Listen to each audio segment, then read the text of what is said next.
Hello everyone.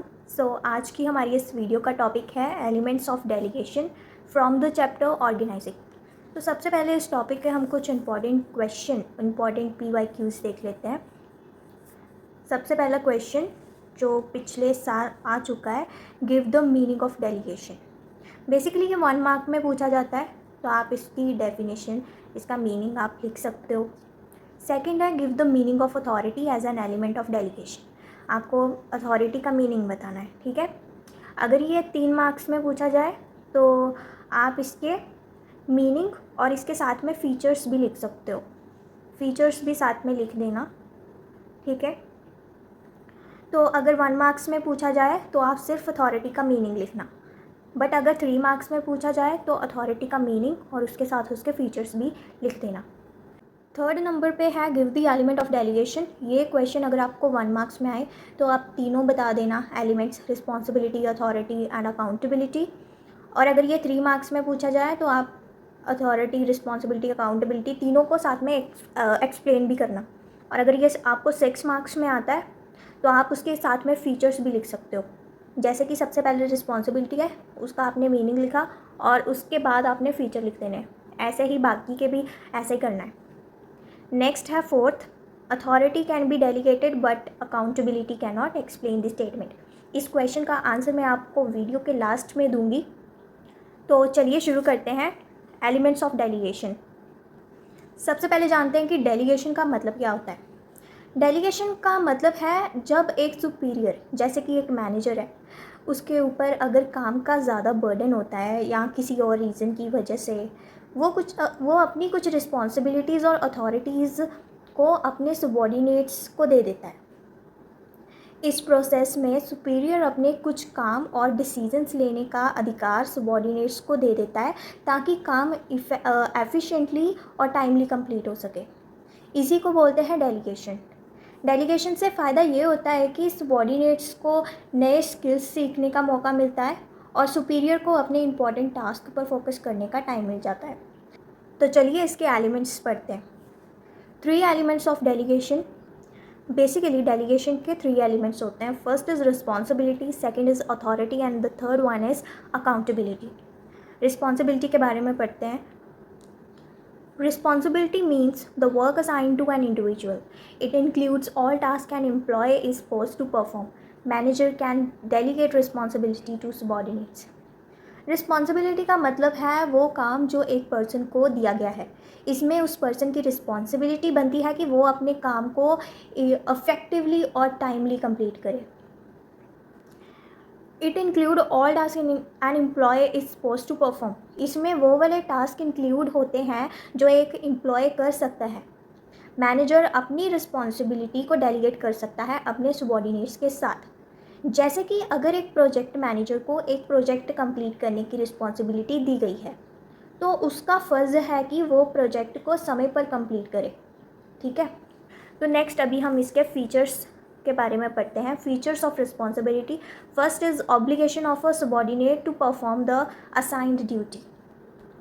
एक subordinate का फ़र्ज़ होता है कि वो अपनी असाइंड ड्यूटी को अच्छे से करे। Arises from the superior subordinate relationship.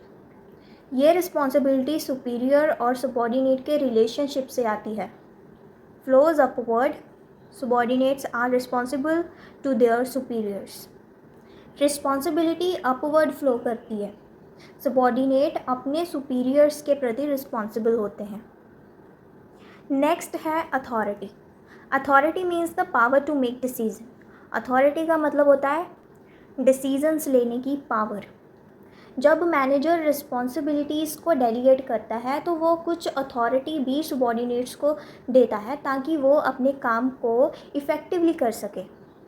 To carry out responsibilities effectively, employees need some authority. Manager delegate authority along with the responsibility to subordinates. चलिए इसको एग्जाम्पल के थ्रू समझते हैं। अगर एक स्टोर मैनेजर को स्टाफ को हायरिंग और फायरिंग का अधिकार दिया गया है तो उसके पास अथॉरिटी है कि वो नए एम्प्लॉयज़ हायर कर सकता है और जो अच्छा परफॉर्म नहीं कर रहे उन्हें फायर कर सकता है, क्योंकि उसके पास अथॉरिटी है, ठीक है। तो अभी आपको ये याद रखना होगा कि जो रिस्पॉन्सिबिलिटी है मैनेजर उसको डेलीगेट कर सकता है, जो अथॉरिटी है वो भी डेलीगेट हो सकती है। तो ये दोनों रिस्पॉन्सिबिलिटी और अथॉरिटी दोनों डेलीगेट हो सकती है। नेक्स्ट पढ़ते हैं इसके features of authority. Originate from an individual position.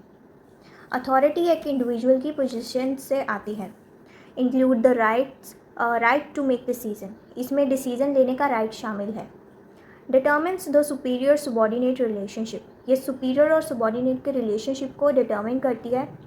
Restricted by laws and rules of the organisation, ये ऑर्गेनाइजेशन के लॉज और रूल्स से रिस्ट्रिक्टेड होती है। Flows downward from superior to subordinate, authority नीचे की तरफ फ्लो करती है, सुपीरियर से सबॉर्डिनेट तक। Must be equal to responsibility, authority और रिस्पॉन्सिबिलिटी इक्वल होनी चाहिए, authority equals to responsibility. Third one is accountability. Accountability ensures that employees are answerable for completing their task, accountability ensure करती है कि एम्प्लॉयज़ अपने task को complete करने के लिए आंसरेबल हैं। इसको एक एग्जांपल के थ्रू समझते हैं। अगर एक प्रोजेक्ट मैनेजर को एक प्रोजेक्ट को समय पर कंप्लीट करने की रिस्पॉन्सिबिलिटी दी गई है और उसके पास अथॉरिटी भी है रिसोर्सेज एलोकेट करने की, तो प्रोजेक्ट के सक्सेस या फेलियर के लिए वो अकाउंटेबल होगा।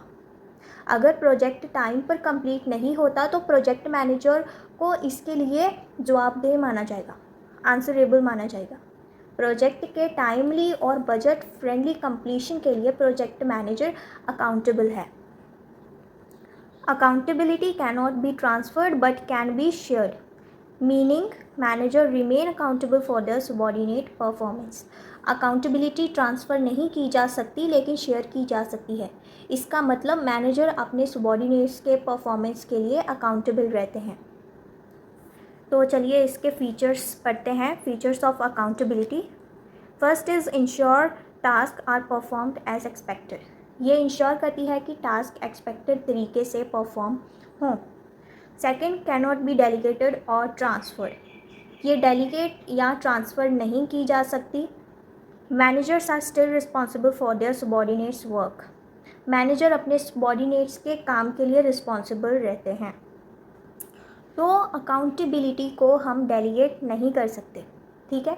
तो यही थे हमारे कुछ एलिमेंट्स ऑफ डेलीगेशन। तो यही पूछा गया था हमें इस फोर्थ क्वेश्चन में कि authority can be delegated, authority को हम डेलीगेट कर सकते हैं बट अकाउंटेबिलिटी को हम क्यों नहीं कर सकते, इसको एक्सप्लेन करना है। अगर एग्ज़ाम में आपको ये क्वेश्चन आए तो आपको किस तरह से आंसर करना है